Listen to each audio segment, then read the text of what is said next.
What is going on, people? Ryan Williams AFC here with your match preview. It's League Cup or Carabao Cup. Arsenal travel to the Hawthorns to take on West Brom. Now, guys, if you're new to the channel, please make sure you like, share, subscribe. I'm trying to get to 150 subscribers. Let's make that happen, people. Thanks again for watching this video. And, of course, to my new subscribers now, thank you for subscribing.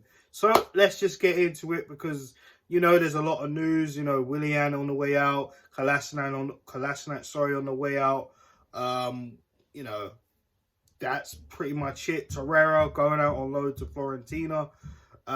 We've heard team news that Partey and Gabriel returned to fitness, as well as Bellerin, Lacazette, and Alex Renarson.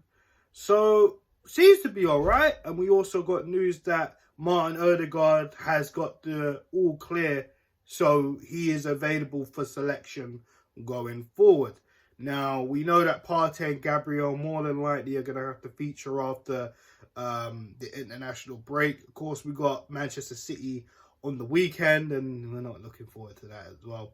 There will be a match preview out this week, so guys, stay tuned for that on the channel.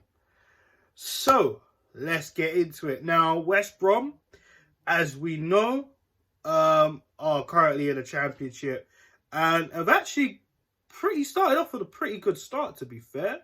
And this is the thing, we're gonna have to really be careful. You know, they do have very physical players, and if we learn anything from the weekend, we actually need to really be careful. I mean, Lukaku, well, guys, check out my match reaction already. I think enough is said. All I have to say is Romelu Lukaku. Now, of course, West Brom don't have Romelu Lukaku.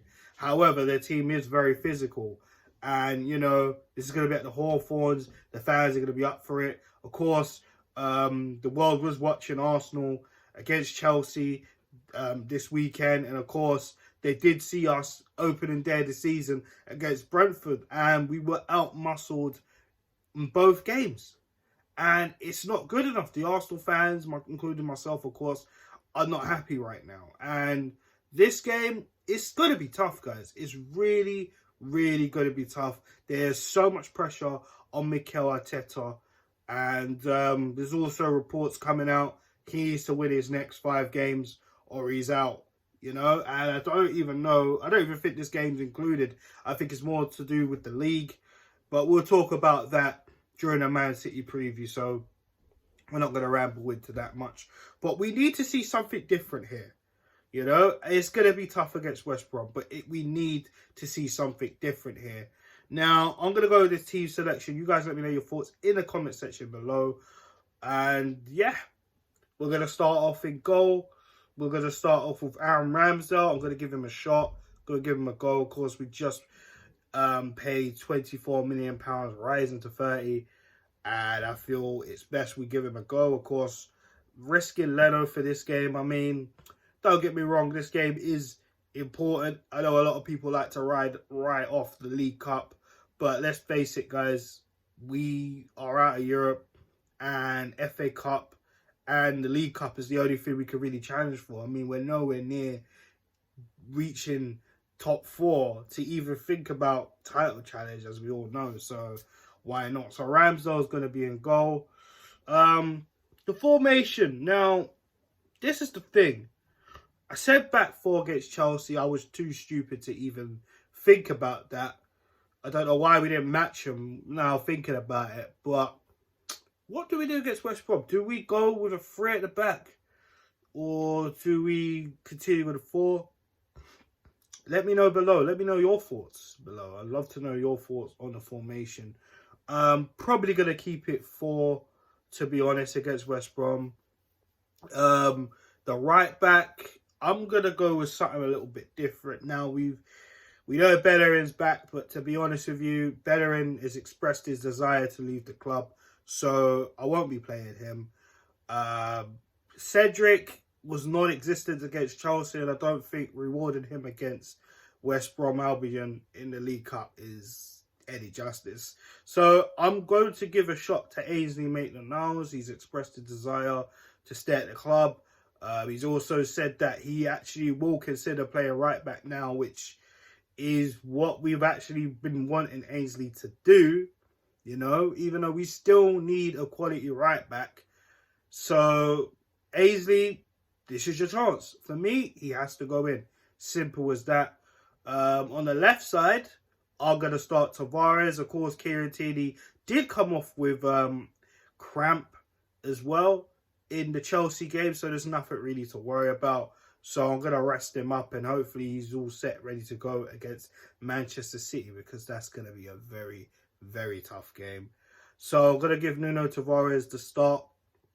And the two centre-backs in the middle, I'm actually going to take Mari out. I thought Mari was absolutely run ragged by Romelu Lukaku. Probably broke him into pieces.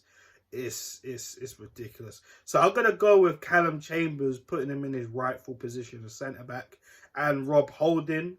Now, in the midfield, this is where I kind of get a little bit stuck. Now, I look at it and I think to myself, we could play Mohamed Elneny.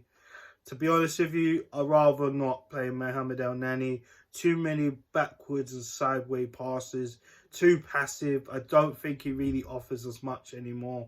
Of course, I would love him to be sold, but this is not the situation right now. So for me, I'm leaving him out.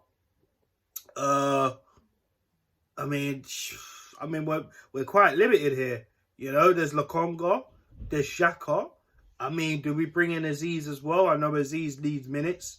There was rumours that Aziz was going to go out on loan, but to be honest with you, our midfield's a little bit thin. So I don't really think we can really afford that, if I'm totally honest with you guys. So for me, gonna have to pick Captain Xhaka. You know, we need some physicality, as we know Xhaka's not exactly the most mobile of players, but hey, it is what it is. Granit Xhaka in there.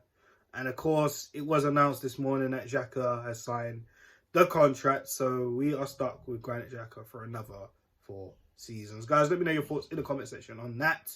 Alongside him, I am going to continue with Sambi Lokonga. I think he's actually looking real promising. His passing of the ball, he shows no fear, very committed, very strong on the ball. Of course, you know, there's a lot of room for improvement, of course.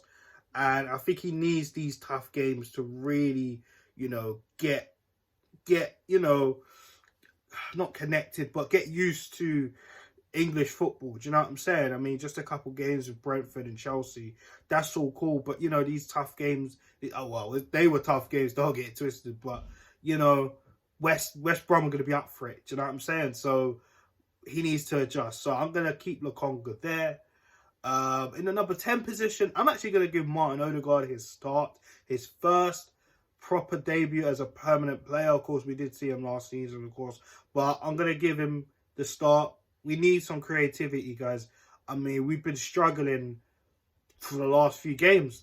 Let's have it right. We should have, if we really wanted Odegaard, then we should have tried to get that done in the beginning. We've been flopping over Maddison.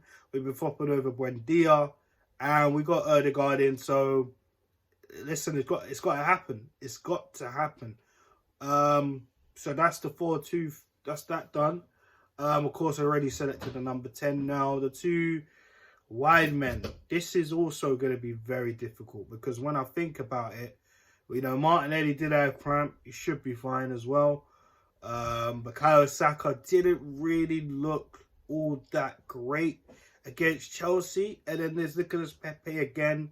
A little bit quiet. You know, he did do a few things off the ball, trying to make things happen. But again, it just wasn't good enough, because I felt there was no one there to help him out. So, what do? You know what I'm saying? We also got Reece Nelson as well. Not sure what's going to happen with him. We do have options, guys. We do have options there. We also got Aubameyang as well, who's only just come back. But do we play him wide? Do we play him up top? Do we leave him out for Manchester City? Who knows? So for me, I'm going to go for something a little bit different here. I'm going to go for Bukayo Saka to go on the right. And I'm actually going to go with, well, you guys might think I'm a little bit crazy, but to be honest with you, I think It makes sense. I'm going to go with Smith Rowe on the left. Now, the reason why I'm going to go with Smith Rowe on the left, because since we played him in that 10 position, I think it's a little bit, it's a bit difficult for him. Of course, he's taken on the number 10 shirt. I don't exactly want to rug him ragged, but at the same time, he needs to really get used to it now. He's part of the first team. You know, this is going to be his first full season. And of course, if he wants to prove himself, these are one of the games he needs to prove it, as well as the previous two. So I look at it and I think Pepe could bring him on a little bit later, but to be honest with you, I might save him for Manchester City. Nelson could come on the bench as well. So, and I think with Smith Rowe, I think with him, Lokonga and Ødegaard, we can really try and, you know, experiment and try and see if we can try to do something different in terms of creativity, because we know Smith Rowe hasn't exactly got, you know, he's not a creative genius. However, he does drive the ball. He does try to do different things. And I felt, especially that Chelsea game, I felt he was trying to do something, even though it was just very, very difficult against that Chelsea team, who's just, wow, on another level, as we said it in the reaction. So I'm going to go Smith Rowe there, and I'm going to go Saka on the right. Saka needs a run out. He needs more football. I mean, he didn't exactly have the best performance against Chelsea. But again, not saying this is an easy game. It's far from it, guys. I just think this will be a good game for Saka to, you know, dust the cobwebs off, you know, and really go at West Brom and try something different. Why not? Down the middle. Now, for me, this might be a little bit crazy, a little bit brave, because we got Aubameyang, who we need Aubameyang to really get on form. We're going to try and do anything this season, and he needs to do something this season. We need to start Aubameyang. But the thing is, if Aubameyang gets injured, what do we do against Manchester City? We got Balogun. I mean, he hasn't exactly looked great. I feel like he's not quite ready yet. And we could look at that and say, well, he hasn't had enough creativity to feed him the ball in the games that he's played, i.e. the Brentford game. So, yeah, and he just got a few minutes against Chelsea, to be honest. Didn't really do much. The game was pretty much done by then, so it was what it was. And then we got Lacazette as well. I mean, Lacazette, he's just come back from COVID. He's had one training session. So, I mean, what do you do, guys? You guys let me know. Who are you picking as the striker? Now, me, if he's fit, I'm going to play him. I'm going to go with Lacazette. Now, the reason why I'm going to go with Lacazette is, yes, he does need to stay in the box a bit more. But where we've been struggling in that midfield and that final third, we need someone that can hold up the ball. And Lacazette is very, very good at that. Also, we kind of need Smith Rowe. Like I said, he's been driving as well. Ødegaard can kind of come off Lacazette and kind of get into that middle and play like a little false nine type of thing. As well as Bukayo Saka should kind of come in and cut in. You know what I'm saying? So try something different. And I think Lacazette, and it looks like Lacazette is, I don't know, we ain't really heard any offers from Lacazette. There's rumours saying he might be going. There's rumours saying, you know, they might offer him a contract. We're not sure what's going on. Any concrete news on Alexander Lacazette? We know the transfer window's still open. So what's it going to be? So for me, Lacazette trained, give him a go. Let's see what he can do as he's still here for the time being. I think maybe put on Balogun later on, you know, to freshen things up, depending on the situation, or Aubameyang. But again, I'd rather have Aubameyang 100% for the Manchester City game, you know what I mean? Because that might be a tough game as well. We all know what's more than likely going to happen, but we're going to need him for that. But yeah, guys, that is my starting 11. Scoreline prediction, going to be a tough one. I'm hoping for a win, but oh, boy, like I said, West Brom, they look very, very good so far this season in the Championship. So for me, I'm going to go for a win, but I'm going to go for a narrow win. I'm going to go for 2-1 Arsenal. I'm hoping we can sneak in. This is the fan in me. You know what I mean? So I'm just going to go for 2-1 Arsenal. Guys, let me know your thoughts in the comment section as well. Thank you for checking out this video, of course. If you haven't subscribed already, subscribe. Let me know your thoughts as well. Share the content. Trying to get to 150 subs. Let's make it happen, people. So, all right, guys, I'll be back after the game for the match reaction. So, Arsenal, let's try and, you know, score a goal. Score a goal. It's depressing times as a Gooner, honestly. Peace, guys.